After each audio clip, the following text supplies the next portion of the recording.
Well, many may regard him as a national treasure. Many may regard him as a person that brought so much joy to so many South Africans through so many different years. He's a character, he's a father, he's a caretaker of our joy and at times sadness, because that's the emotion that football does give us. His name is Clive Barker, my guest tonight on MarawaTV. Good to see you, Clive. You know, I keep strong, and I've got to congratulate you for sailing through your journey in football so well. If I had to ask you one quick question, if you had to describe Clive Barker in 2020 and what he had hoped to achieve by now, what would you say? Yeah, I think I'd be very, very happy with it. Delighted for the opportunity to play and coach for my country. And just fantastic all round to be involved in the greatest game on the earth. Did you ever think that you would sit in a position where nobody has been able to emulate your success in 1996? I know you like to attribute it to so many different people. I'm going to be very selfish today and give you the bulk of that praise, because we always talk about Clive Barker, we talk about 1996 till today. Did you ever think that nobody would come close to that? I would love it, somebody to come in, because I think people would get tired of hearing about the success of the 1996 side. So do I. I'd rather it be the other way around and have us winning things now. And I've no doubt they will eventually turn it around, but it's been a tough ask. But why do you think it's been so difficult to scale that success that you had? And I just think that we made the wrong decisions at the wrong time. There were times when we had the flair of the European football. I should say the flair of the South American football. And then we didn't go on with that. In fact, people thought it was the wrong way, but if you looked at the stats, we find were when we left them and look at them now, and we must surely have been able to say, well, your way may have been the right way. Never always, but may have been. Because if I remember correctly, when you came into the position, Bafana Bafana would have been ranked 93rd. You were able to take us into the highest ranking ever recorded by FIFA. You know, for us to think that we got to the 16s and the 18s is still very difficult to fathom, even up until now. But when you took over that task, 93 wasn't too bad, given where we've sailed after that. Yeah, we were called the 4x4 for various reasons. But we're able to turn it around, I think mainly because of the consistency of being able to select a team that nobody really wanted. And we were able to get some consistency in the way they played. And of course that sorted out the problems, and they moved closer to where they ended up at the end of me coaching. So they were definitely turnarounds, and as I said, they were called the 4x4 for various reasons. It was difficult though. I mean, for a team to be beaten 4-1, 4-0, and we kind of being reintroduced back into the world platform. How do you even succumb to that? I mean, how do professional players take that in? Because then it was actually almost seen as a disgrace. Yeah, it was. But I thought that the potential was there. And I thought if we could just get some consistency and time, we bought time. And then we organised a team that could play consistently over a long period. And of course, we were fortunate to be gifted the African Cup of Nations at home when things went sour for FIFA. Gifted, that was a huge gift for South Africa. But just picking up on you accepting the job in the first place, if I remember correctly, it was Kaiser Mdaung who was the person, spearheading Clive Barker having to take over. But you weren't immediately saying yes to the job. You had to consult, as I know you normally do. You go home. Family is important. Why do you think there was a necessity to consult them, despite maybe your inner heart saying you wanted the job? Because, quite honestly, there's a club coach, and an international coach, and there's huge differences between them. I wanted the challenge. I thought there was the quality of players, as I said earlier, and I went home and had a chat to them and just said, okay, this is what we're taking on, and I want to have a go at it, and everybody was prepared for that. So if you got it right at home, it certainly makes it a lot easier. But was it easier when you start to compare? And I'm glad you bring the whole club versus nation or national team to coach as being different, because people think a Ferguson can move from coaching Man United to coaching a nation, or a Jose Mourinho can move from coaching a club to coaching a national team. And yet the nuances around that are so much more different. You're not having the players every day, you're not training them every day, you're having to choose the best for FIFA week. I think that was a problem. I looked at it and I thought, I liked the idea of coaching at a club level on a regular basis. You get to know the players backwards, and you know the strengths and the weaknesses. So I was a little bit, I thought, is it really the time to go? And as I've said earlier, we made that decision, we made it together. And of course, we were fortunate that the majority of things went right. Went right, others went wrong. You were disappointed at times as much as you were happy at times. What would you say was your all-time low as a coach of Bafana?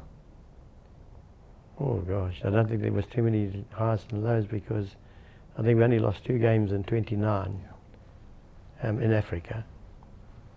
And then of course of the international, when we say the bigger teams, we were able to turn that round out to about 40 odd results. And so it turned around nicely for me. It brought me the time I wanted to, until of course we came across a nation called Brazil. Yes. And of course everybody's aware of what I did or what I didn't do. In the second half. Yeah, shocking.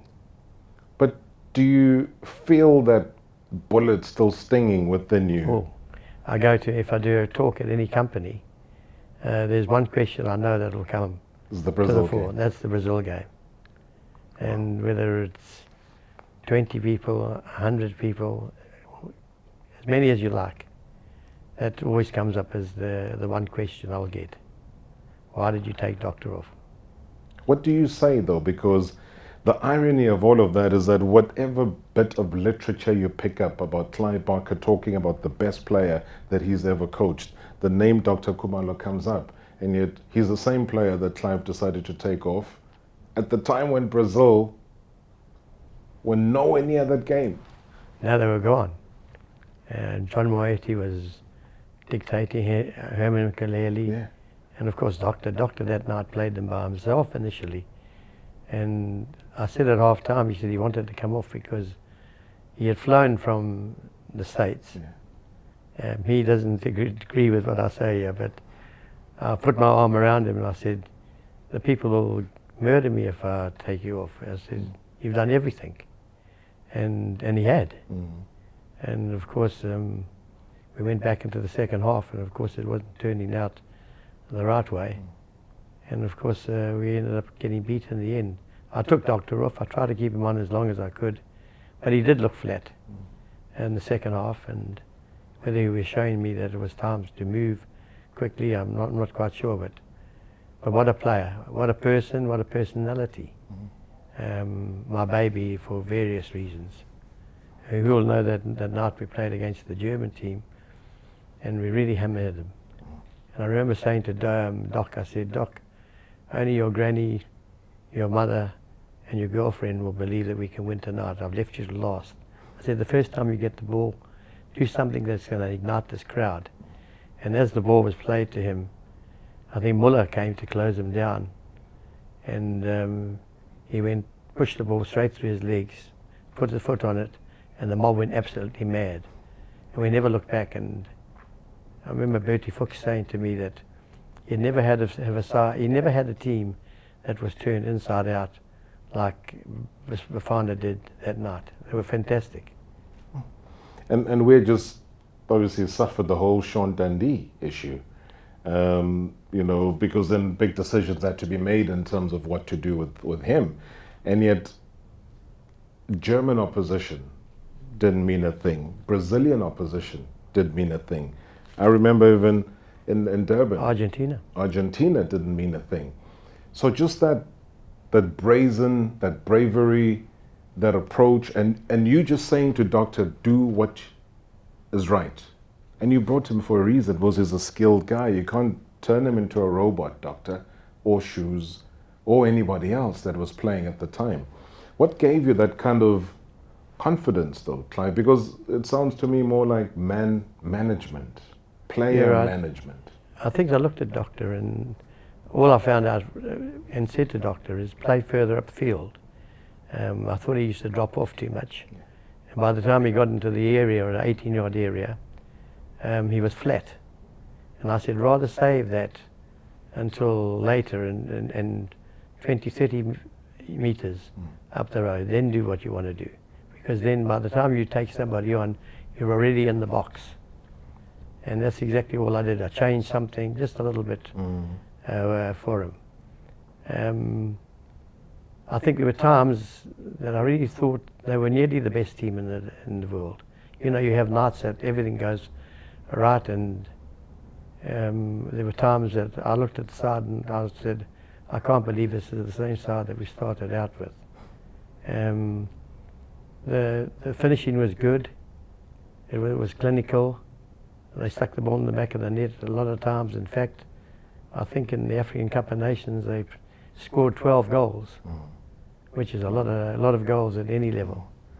And of course you can go on and on and on. And people have said to me, which is the best game that you watched? And I said, well, I thought Ghana was the best side we came up against. I thought we were magnificent the way we controlled our own destiny. And that night, I've no doubt about it, we would have beaten any team in the world. We were so much in control, and it was so fantastic. There were days. And of course I thought France, away from home, it was peeing down, and I thought the game was going to be called off. And we went out there that night, and I remember the press coming to me afterwards and said, who was the little man in the middle of the park? And I said, his name is John Moeti. They said, how old is he? And I said, I think it's 20, 22, to try to buy him a bit of time. And they all laughed, and they realized John Moeti wasn't that age. But he was fantastic that night. He was the orchestra leader, and I think that game was magnificent. And even England, that was a palpable handball, and they were given a goal. And I just think there were so many sides that we dominated. When we were certainly in control of most of those games. When you talk about the Ghana game, and I can't disagree a single word about what you've said about Ghana, because that night game was also this very same night that a late John Shoes Mashweu literally lit up the FNB Stadium, the old FNB Stadium, almost single-handedly. I have conversations with Semi Kufuor, and as a Ghanaian legend himself, he always refers back to that game. I know Bafana had played in the Simba Four Nations tournaments against Ghana before, but there was just something magical about that night. There was something that ignited the old FNB Stadium. What do you think it was? Was it just the feeling the guys got coming out of the change room? Was it the thought of what the victory could mean? What was the ingredient that I day? thought it was a chance to cement exactly what we were doing with the South African team. We were able to play anywhere in the world and dominate teams. And because of that, we were in control of our own destiny. And we really played that way. We played with composure, class, panache, whatever you did with them out there that they could do. And I'm glad you mentioned the Dundee affair, because that was an awkward period. And awkward for him too. He's a nice kid, but he made the wrong decision. If he had to come to us, the saddest part about that whole setup was Benny McCarthy. Because Benny was an absolute machine and fantastic, and I'd started him on his way, but he didn't quite get the best of Benny for us. But he was magnificent, and had we got that team that we had, plus Benny McCarthy, I remember Mark Fish saying to me, "I really think we can win the World Cup." Wow. And he honestly believed that. Unfortunately, I'd left the stage by then and had travelled further afield, but that's exactly where we were. We were at a level that the players believed sincerely. And had we had Benny, I think we might have gone on to win the World Cup. Who knows?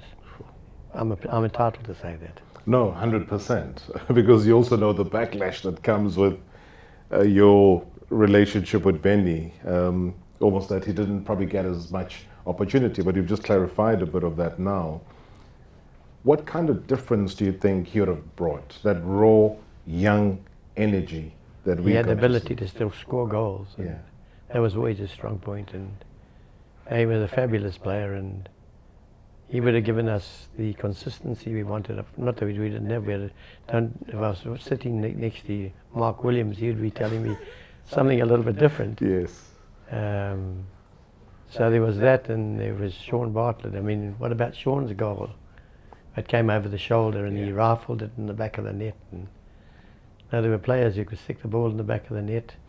Philemon Masinga, the Boo Boys, they got to him until that qualifying that's shown many, many times, comes over the shoulder, nestles it and smashes it into the back of the net. And so there were great goals scored by top-class players.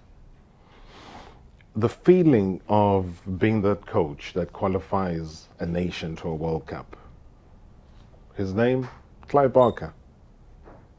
That coach who has done that but can't go to a World Cup.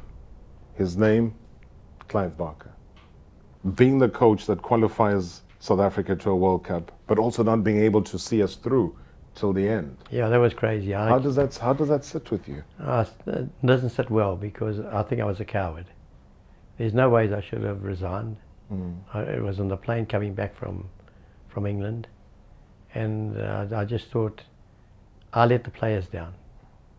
And so to the South African, that team, I apologise, because I really should have stuck it out, and they would have never got rid of me, because they wouldn't have been able to handle the pressure. So I shouldn't have backed off. And I did. But was there pressure for you to back off? Because sometimes No, there wasn't really. It wasn't an ugly pressure. Yeah. And for that's the reason I say that I was a coward. I should have stuck it through and gone through. And the sad part about it, we'll never know exactly how far we could have gone. But what made you to? I just think I'd had enough, and the press were getting on my back a bit. Or not a bit, but a lot. So there were decisions that you had to take, and I made the decision then and there. And when I got back, Ivan Causa met us at the airport, and they honoured their agreement, which I was grateful for. That pressure from the press is something that would have been unprecedented at the time, because we were also in uncharted waters. So the expectations are that much higher. You had possibly overachieved in some people's eyes, but you had done the most brilliant work in producing the results that you did. So in terms of dealing with the pressure from the press, do you also think that sometimes if you had brought a hardened Clive Barker, the one that would just repel everything, would have made a difference at all? To say, well, judge me by my results, don't judge me by your interpretation of what I'm doing, because maybe you've got other people lined up for the job. Well, I'm not quite sure they did. I think it was it Pereira after, I think Jomo took us first, and then Trucia, he was the one who took us to the World Cup, which was wrong. Yeah. If anything, we wanted a South African to lead us. Yeah. And so, as I said, because of that very reason, I should have hung in there and kept going. But I really would love to have let that team have the opportunity of playing in the biggest field that you can do in world football. And then I thought if we had that opportunity to see whether we could go through, I would have taken the chance and rode the storm, and then of course had time to move on. When you look at games like the France game, and you see how in the end we almost became annihilated, and where the gulf started to show, do you think it was more a mental game of what the players were experiencing at the time that they didn't experience before? And that father figure who understood them, who understood when to apply the brakes, when to bring on the skill and the flair, was no longer there. Did you get a sense that that would have been the missing link? Not so much the tactics, but they missed the man manager. I think that was always the way we operated. Well, it was the way we could talk to players and get the best, I think, out of them. And that's exactly what we should have gone. We should have gone the route that took us on our way there. But we were big enough to take the chance. It wasn't really the chance, because I knew that they would do well no matter whenever they played. I couldn't vouch for them after that, because you can't. But wonderful just to be associated with a great, which we ended up was a really good team. Could play anywhere in the world. Made everybody laugh when we were together. There was never a factor where players wouldn't turn up to training and things like that, or fly out to this country. But that team would have travelled anywhere just to be in each other's company. They were fabulous. They loved each other, and they were marvellous. And because of that, that was the sad point, that I never gave them that opportunity together at the World Cup. One of the main problems that seemed to have stemmed out of that, Clive, would have been the accusation of the tried and tested. I think that was the term that came through quite a bit. You know, Clive and his tried and tested players. Why doesn't he try this and why doesn't he try that? So now, because of your success comes those opinions. Whereas you saw a family unit, you saw, like you're saying now, players that loved each other, willing to play for each other, and obviously more than that, play for their country. Did you find that as almost a dare, where they're saying, can you go beyond that crop of players? I mean, was that tried and tested thing the one thing that got on your back? It got on my back. Yeah. It really did, because we said tried and tested when they were winning. Yeah. And I don't know what the spectators wanted out of them, because they, as I said, if you look at their records, it's absolutely fabulous. So the ability to question what we were doing and things like that, I think the tried and tested thing was the thing that broke the camel's back.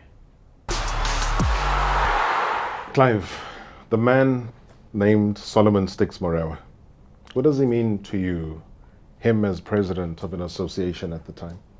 Yeah, a father figure, and I liked Sticks. I liked to work with him because he gave us an opportunity, and he let us get on with it. I mean, I think that every time, the only time I saw Sticks Marawa was when he was on the football field and saying good luck. Yes.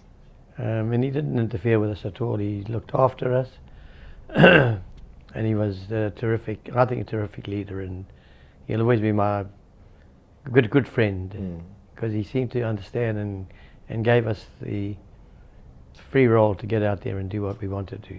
I think he trusted us, and as you said earlier, Kaza phoned us to speak to us, and I thought he was after George Durnley.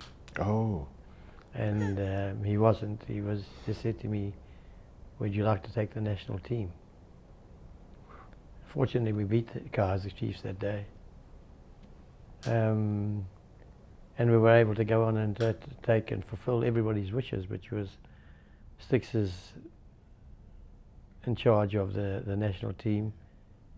And of course, a turnaround in the football fortunes of of Bafana Bafana. I mean, when you talk about the fortunes and you bring in the name Kaiser Mdaung, it was what, 1990 Coca-Cola Cup that everybody talks about, and talks about the success of Yachisa. 3-1. You'd remember that. It was a great game, terrific for us. Everything went well that day. We went and travelled early, 2 days before the match, and we did everything right and gave them every opportunity. And of course, they did everything right on the football field. And of course, that gave Amazulu their win that they cherished today. Fantastic, and they were a big club. Let's hope that they can fulfill the quality of football that we are aware, Rob, because you come from here too. No, without a doubt. And hence they keep bringing you back from time to time to try and reinstill that you had at the time, that winning mentality, that connection with the fans. Because, I mean, you were there. You knew what the Muti situation was like. You knew that you had to throw some water, do the spitting thing. You knew how to address the crowd so that you get their buy-in. You can't be at Amazulu and not comply with a lot of the traditions and the beliefs that they have. How important was that for you to almost play that integration role? Yeah, it was. Everybody believed in Muti at that stage, and they wanted obviously the team to perform to its best, and they were given every opportunity. That year, I think it might have been the year afterwards, they played Chiefs 3 times and won 5-1, 3-0 and 2-1. And that's exactly what the Kaiser Chiefs, the Amazulu supporters wanted. And I remember them playing at Kwamashu, and Sugar had the ball and he came inside, the fullback, and he hit it.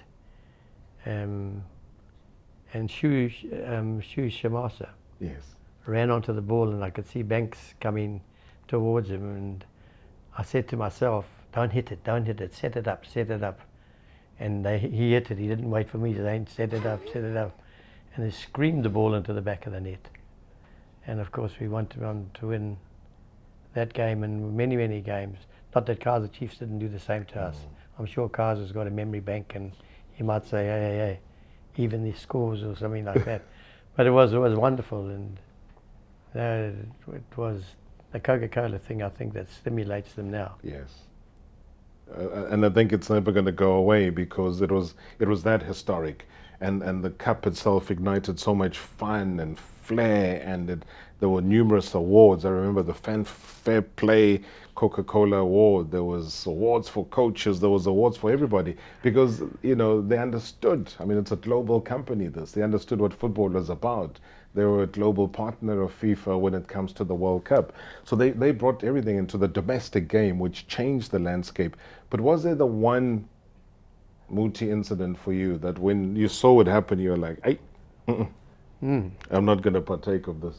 When Shoes got that, Shamasa got that ball played inside, and hit it in the back, and we went on to win it. Supporters came onto the field, and they hoisted me up like that. And they started to hit me on the back, and I looked around and I saw someone pinching my wallet and things like that, and of course they fleeced me. Yeah. But it was okay because the result was good, and it was good for the game. But I never once went with my wallet to the game again. They taught me a lesson early on. So you were like a human ATM at the time. Yeah. Multiple cards. Nedbank, Standard Bank, they were all there. But it's life lessons, isn't it, Clive? Yeah, because it's more understanding, again, a community that sees football as that livelihood. And maybe you as a Mlungu, hey, Mlungu's got money there, so not justifying the crime, but it's an incident that you probably look back on and they say, could do it again. It would be a pleasure just to see the enjoyment that they did while getting a result.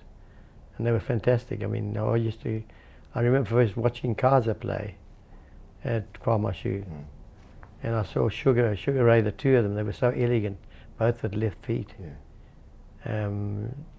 Kaiser's hugely talented, great ideas about football. That's one thing I regret is that he never asked me to coach his team.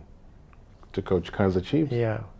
Why do you think he never asked you? He asked you to coach Bafana Bafana. Why didn't he ask you to coach Chiefs? I'm not quite sure, but he was always a good friend of mine, and I respect him and his family, what they've done to the game in South Africa.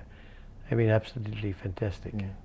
But do you think he knew that you would have been interested in doing that? No, I think he knew I had the Puma agency, and of course that was big for me. And so I don't think I would have gone anyway.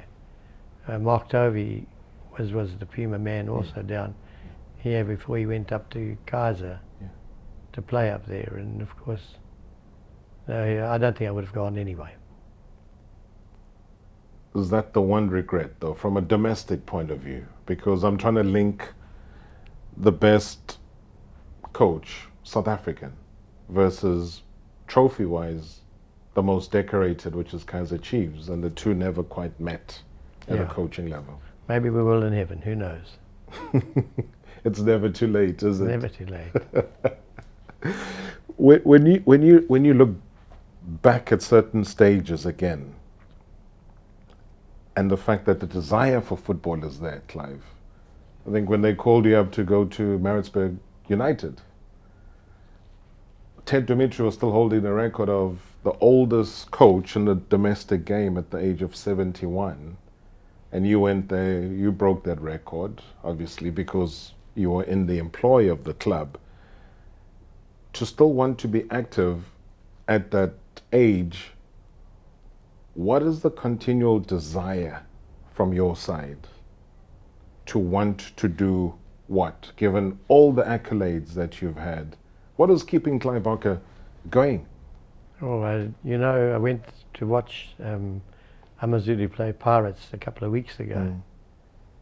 And at half-time I was able to sit back, have a cold drink and look at the ground, and I thought to myself, there's one game that you miss, and that's football. Yeah. And it looked so good. The supporters of Pirates were there, they were fantastic. Amazulu were putting up a good fight to try and get their 3 points that they needed desperately. And then just all round it was such a good atmosphere, and I thought to myself, no wonder that they call this the beautiful game. Because I don't think anybody who's played the game at the highest level, until he walks away from it, I'm not walking away just yet. If I can have one wish, is that I can get fit enough to go out there and coach once more. People say, oh, you're far too old, you this, you that, but that's my decision. I gave them one when we've spoken about it earlier, but I just think that I'd like to have one more opportunity. And if I say to the coaches, don't walk away from the game, stick it out. If you have problems and things like that, sort it out. You can turn good situations into, bad situations into good situations. Just get out there and play. And that evening I thought, yeah, if there's one game I miss, it's this game. Being on the bench. Yeah, being on the bench. That is amazing, Clive, because now in June you're going to be turning 76. Not young, not old enough to retire. That's what I was going to say to you, that you can't declare yourself as being too old. There are still opportunities. The football brain is still there. The desire, the hunger, the ability to see talent is still there. What club would you want to coach? I would want to do it around the Durban area. Obviously Amazulu would be my first choice. And then I'd retire after that. But that night, when I went back to the hotel, I thought to myself, if I can have some strong legs, the mind's okay, just make sure that you can get out there and get results and keep the people quiet. Who knows how far we could take a team. But what do you think Amazulu sit on the wrong side of the table? Why do you think a club that is blessed with the best, and you would know, Clive, from the Bafana days, that the players from KZN, players whether they're from Newcastle, whether it was the late Sizwe, whether it was the Funny Madidas, whether it was the Helman Mkeleles, everybody was able to... They came from that red soil. The red soil. Tell me more. No, they were it was wonderful, those players that you mentioned. I think, if memory serves me, I think about 8 players from the Bafana Bafana days came from that area. Yeah. They were fabulous, they could play. But why do you think now, with all the challenges that have come through, relegation, coming back, status exchanging, etc., Amazulu should be the old Amazulu. Amazulu should be that Amazulu that is challenging for domestic competitions, should be easily in the top 8 without breaking a sweat. But find themselves always 15, 16, 14, 15, 16, playing around those very dangerous parts of the table. What would it take, besides the Clive Barker coming back, to get the revival back, to get the myriad of millions of supporters here in KZN to back up this team? Perhaps they'll give us an opportunity and support us. I think that's the only way. If you buy a bit of time and get out there amongst them, and as I said, if the legs return, Yeah. who knows what'll happen. Do they know you want to come back? No, not really. It's just a thought of mine. But your thought is powerful, though. Yeah, but no, I wouldn't go back at the moment until I'm fit and well. Well, this is part of the healing process, being on this show. You'll have me signing up again just now. Well, I mean, that's part of it, because everybody misses Clive Barker. I mean, Thank you, I appreciate that. yeah. You decided to go this route, Yeah. which was to document your life, which was to document, and trust me, having read this book, I still believe that Clive deserves an entire documentary. Michael Bonnewick did a fantastic job. There's some photos inside that mark, whether it's from your wedding day to time spent overseas to, I see Mark Fish featuring there. There's Antonio Trigo that's on the other one. There's it's a chronicle of your life's work and your life's achievement, Clive. When you decided you wanted to go this direction, what did you want to achieve mainly? What did you want to leave legacy-wise? Just to make sure that they had lovely stories that they could tell their grandchildren, their children, their great-great-great-children. So, no, and there were different times of the African Cup of Nations when the final whistle went, and I looked out round the back, and the car had arrived with Kings Wellatini, Nelson Mandela and P.W. Botha, or FW, you get it right, eh? FW de Klerk. Yeah, FW de Klerk. And I remember when they went up to the podium, took my medals and gave it to Nelson Mandela. Wow. And just said to the other two, I wish I could have another medal to give you guys. And I didn't see that medal for some time, and funny enough, it was some other time that was a presentation, and the medals were there. So I was delighted that how long they took to get to Nelson, I'm not quite sure. So you don't have your 96 medal? No. That's the medal you took for winning 96 Africa Cup of Nations, and you gave it to the former state president, Nelson Mandela. Yep. That's exactly how it happened. And no one ever replaced it? No. That is incredible. And that's a good feeling that you wonderful. did, came from a good place to a good man. Oh, what a man, what a man. Everything for us. I remember Friday afternoons in Yellowwood Park when I'd come home and the phone would go. Yeah. And Susie, our little niece, she would answer the phone, and Nelson would turn around and she would say, well, there's a guy by the name of Nelson wants to talk to you. And I thought, here's the state president having a chat, and he would say, how's Mark Fish? I see he's been injured. The way he used to have that deep throat. Fantastic. What was the most fascinating thing he said to you, though? Because he was always that motivator. I used to say to Neil. I used to say, Neil, you hold him and take him down the stairs because my luck, I'll drop him. And so when Nelson also came and he, of course, he had all his bodyguards, and we would all push on and get closer to him, and he would sit us down and he would talk to us, and I remember the guards would say, it's time to move on now, sir, it's time to move on.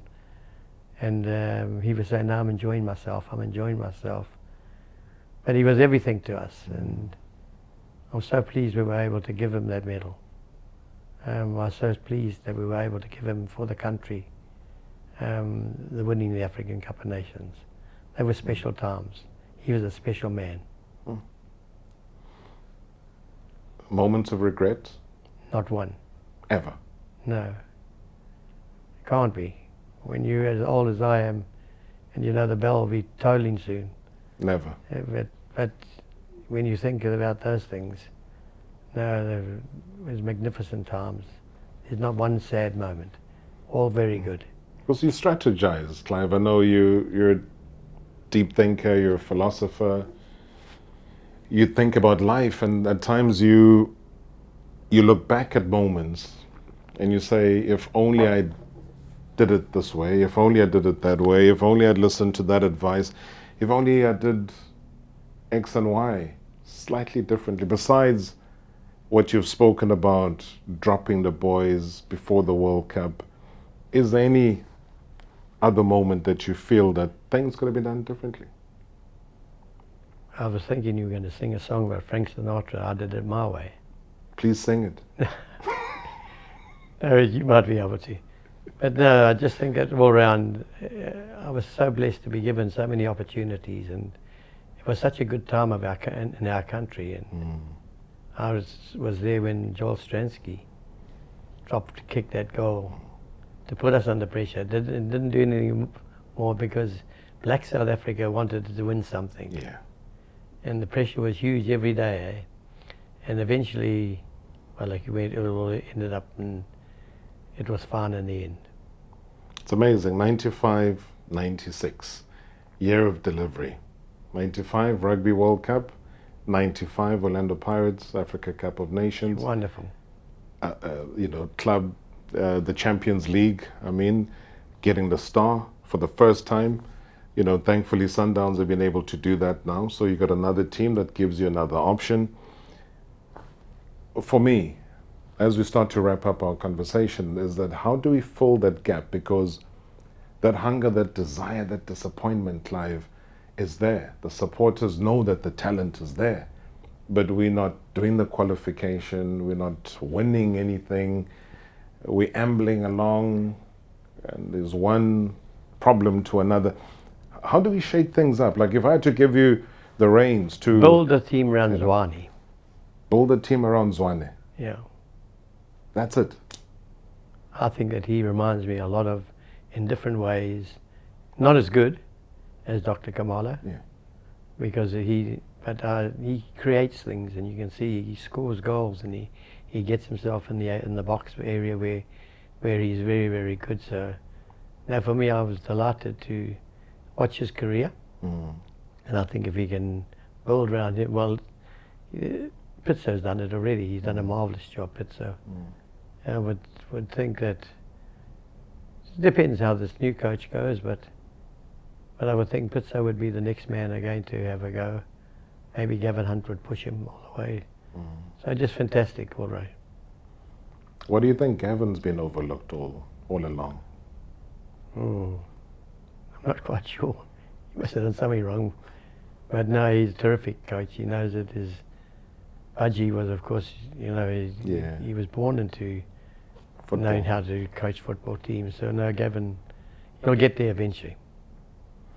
Because at times, one of the things I was going to try and end up with is asking you, who do you think, maybe not a messiah, but maybe we need one, who would almost be that Pied Piper of football, coaching, to lead us back to that excitement of Ghana, the excitement that we had against Tunisia on that 3rd of February when we won in 1996, who would lead us back to going overseas, playing against the Brazils and showcasing our talent against England, the Mercedes-Benz that you had was able to sort out a Beckham or Paul Gascoigne, etc. Who would that one coach be who would lead us back into all of that? I think Pitzer. I think he's done fantastically well in Africa. He's dominated for a long time too, and he's very, very popular in Africa. Yes. I just think he'll have the respect of the players. He's done really a good job. And so I think that if I had a choice to make, I would go 1 Pitzer, 2 Gavin. Should we submit that list now to the authorities? Because we need something. I remember under 23s back then used to do so well. Shakes was there, Kenny Ndlazi was there. They were doing well together as a unit. Amat Luk as they were called. Under 20s at a different level. Even the guys at under 12s were doing well. The Denon Cup was doing well. You know, Kamoela Makocho was leading the side to victory. There were just so many things that were going on. And if Pitso is the one to lead us back, then we also need to make sure that the junior national teams below are kept as equally busy as your Matthew Boots and your David Ganamayas and your Gwigwis and your Leboang Kukamas. That was a hell of a team that you mentioned. Yeah. And that's where you guys must take a bow. The people who represent and present football on Saturdays and Sundays do a wonderful job. And really, I think we got the quality of commentators just about throughout the world. I listen to that commentary and it's smooth as silk. You guys have done it really a very, very good job. So from me as a football coach to the presenters, thank you for your performance. Thank you so much, Clive. I think we all owe you a debt of gratitude one way or the other. I would love to be that Steven Spielberg. I would like to be that person to put your life story together, because it is so wide and so vast, and your depth of knowledge and your motivation is something really, really great. What's the one thing you still want to do? What's the one thing you want to go bungee jumping? What is the one thing that you still desire to do outside of coaching? I would love to win the African Cup of Nations again. If that's not possible, well, we have to walk on. But no, just to see South African play to the best of their potential, which is huge, and just hope we can get it all right. I know that when the book ended, it said at the end of the Africa Cup of Nations final, when the whistle blew, I saw F.W. de Klerk, King Zwelithini, Nelson Mandela, all walking across the pitch together, holding hands. And for the first time, I thought that South Africa really was united, that we really had a chance. I still believe this to be true. And that's how this book ends. That's how our chat ends with Clive Barker. But all I can say is, in this time, in this day and age of coronavirus, we'll promote what the president asked us to promote, and that's the elbow handshake. I like that. Well done. Thank you so much, Clive. Thank you for your time. Appreciate it. All right, thank you so much for being part of the MarawaTV family. Don't forget as well, do subscribe, hit on the little bell button so that you get your notifications, and also, yeah, thumbs up, like us. Tell us as well in the comment section who you would like to see coming on to the Thursday night live show, or who you'd like us to go and track down and have a conversation with, so that we give you all the latest information as and when it happens. It's life of a sports person.